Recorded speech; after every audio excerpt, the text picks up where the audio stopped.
Bienvenidos a una nueva edición de Arrojará demonios en mi nombre.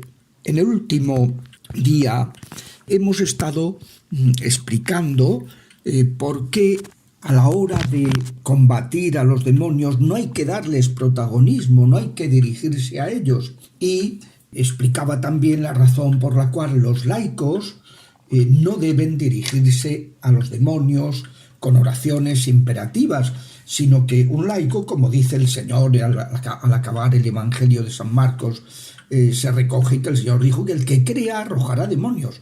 También, por tanto, cualquier bautizado, pero no explica el modo. Y la Iglesia lo que sí ha querido subrayar es que un laico no debe realizar oraciones imperativas. Como decíamos el último día, sobre todo por dos motivos. El primero es porque el laico puede correr riesgos, puesto que el que crea, y cómo sabemos si estamos en condiciones de fe para enfrentarnos a los demonios, ¿no? Una persona que no tiene el ministerio ordenado. Y segundo, porque lo que no conviene es darles protagonismo, un protagonismo en la espiritualidad propia. Así lo decían los padres de los monjes del desierto egipcio en el siglo IV. Decían: no combatáis a los demonios directamente, sino indirectamente, acudiendo al Señor de la luz. Y es una enseñanza esta que el Papa Francisco suele recordar muy recurrentemente. Ya saben que los obispos de Estados Unidos han publicado un libro que se llama Catequesis de Francisco sobre el demonio, ¿no? En inglés. Esperemos que se traduzca pronto. El Papa en estas catequesis da una serie de pautas y una de ellas es esta. Con los demonios, decía, por ejemplo, en México, el 14 de febrero de 2016, con los demonios no se dialoga. Y siempre dice no dirigirse a ellos, no dialogar, porque son más inteligentes que nosotros y nos enredan. Y con una verdad pueden conseguir una gran mentira. Vamos a pasar ya, una vez que hemos tratado en estos dos grandes apartados, a un tercer apartado en esta primera parte de estas conferencias sobre cómo combatir, ¿no? Y cómo realizar la sanación, la liberación de los ataques de los demonios.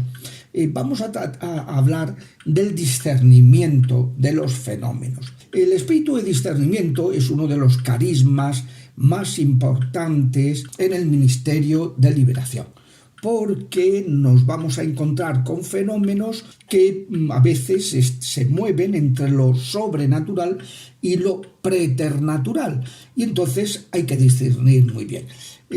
Sobrenatural es aquello que excede a toda naturaleza creada, tanto la de los ángeles como la de los hombres, mientras que preternatural, fuera de, es lo que excede a la naturaleza humana. Es decir, que hay fenómenos que pueden realizar los ángeles buenos y los ángeles malos, y que no puede realizar el ser humano. Y eso es distinto de otros fenómenos que solo Dios puede realizar. Hemos estado, como decíamos, viendo la importancia que Jesús da en su tarea de evangelización a la sanación y la liberación, en la misión que encargó a sus apóstoles, la que él realizó, la misión de la Iglesia, y también hemos estado explicando cómo es la acción extraordinaria de los demonios, y ahora pues de lo que se trata es decir, bueno, ¿y esto cómo se maneja uno en este terreno? Porque uno de los grandes errores que a veces cometemos es el de tener 4 pautas con las que procuramos discernir y nos equivocamos de cabo a rabo, porque no olvidemos algo que explica muy bien Santo Tomás de Aquino, y no dejemos de tener en cuenta que Tomás de Aquino, la Iglesia lo tiene denominado como el doctor angélico, porque es el que mejor trató la cuestión de los ángeles, el doctor angélico. Bueno, pues, ¿qué decía Santo Tomás de las diferencias que se producen entre un ser humano y otro ser humano? Pues hay diferencias que son poco importantes porque proceden de la variedad propia del cuerpo, que el cuerpo, como va a morir, se reproduce, se repite. Y en cambio, pues hay un aspecto en el ser humano que es espiritual y eso no se repite, no se reproduce. Y ahí hay una diferencia más honda, más sustancial. Los animales se distinguen muy poco dentro de lo que es propio de esa especie.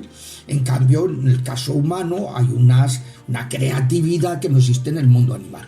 Y no digamos ya en el mundo angélico, porque cada ángel agota su especie. Al no ser un ser corporal, pues cada ángel es irrepetible, es como si hubiera roto el molde.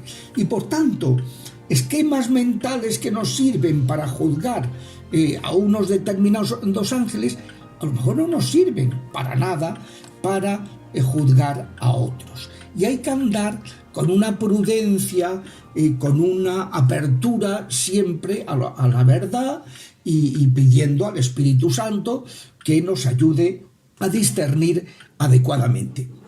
Yo realmente tengo que confesar que sufro mucho cuando me cuentan que han acudido a un sacerdote exorcista y le ha dicho: tú no tienes nada, porque a lo mejor no ha visto La niña del exorcista, y entonces no ha visto un fenómeno así especial y tal, y cuando la persona está teniendo unos ataques enormes y que basta hacerle una historia clínica para, con un poco de experiencia, concluir que indudablemente esa persona tiene pues o unas vejaciones o unas obsesiones diabólicas o unas opresiones o afecciones diabólicas, ¿no?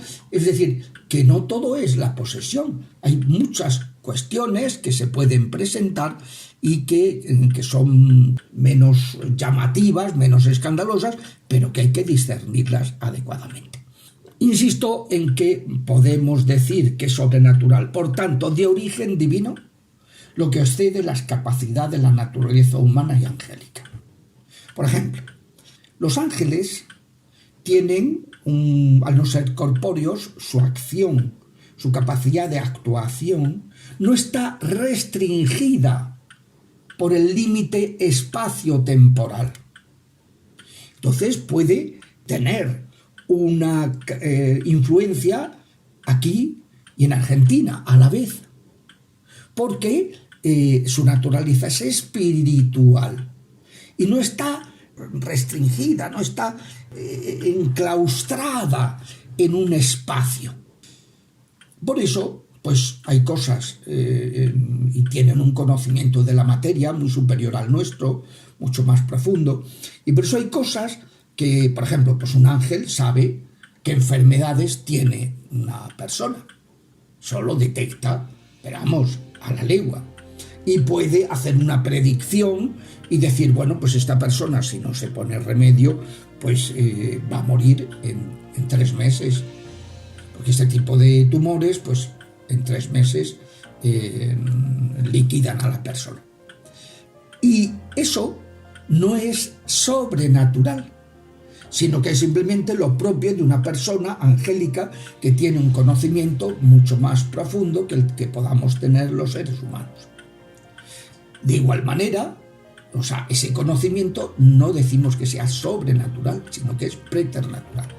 Pero eso puede impactar mucho a la persona que presencia una situación. Va a un brujo, a un tarotista, a un astralista, a un curandero, un tal, y bueno, pues se queda asombrada de que esa persona le ha dicho, mire, en su familia hay una persona que le pasa esto, o usted tal. Bueno, ese tipo de información de la persona que está en comunicación con los demonios, pues la tiene esa información, la que le proporcionan los demonios, y eso no es sobrenatural, está por encima de la naturaleza humana, no de la naturaleza angélica. Es un fenómeno que llamaríamos preternatural, no sobrenatural. En cambio, curar a una persona de manera instantánea, irreversible y completa de una enfermedad que ya no tiene remedio, que es irreversible, pues eso excede la capacidad del ángel. El ángel puede poner en marcha, influir en determinados puntos neurálgicos del organismo para que la persona reaccione, pero hay momentos en que ya la enfermedad es irreversible y ahí solo Dios puede curar. Por tanto, muchas veces cuando una persona va a un curandero y sale curada, me acuerdo de una chica que me decía, mire, me echaron un hechizo, me quedé paralítica de cintura para abajo y me llevaron a un curandero y salí caminando por mi propio pie. Claro, el bloqueo neurológico venía de un hechizo, de una cosa espiritual. Neutralizada la causa espiritual, la persona salió caminando. Eso sí, decía la mujer, el problema es que a partir de ese momento me quedé poseída. En mal momento acudí a ese curandero para que me quitara la enfermedad física. Habría preferido, decía ella, 1000 veces seguir como estaba a encontrarme en la situación en la que ahora me hallo. Vamos a dejarlo aquí para el próximo día, ir viendo cómo realizar este discernimiento que es tan importante en este ministerio.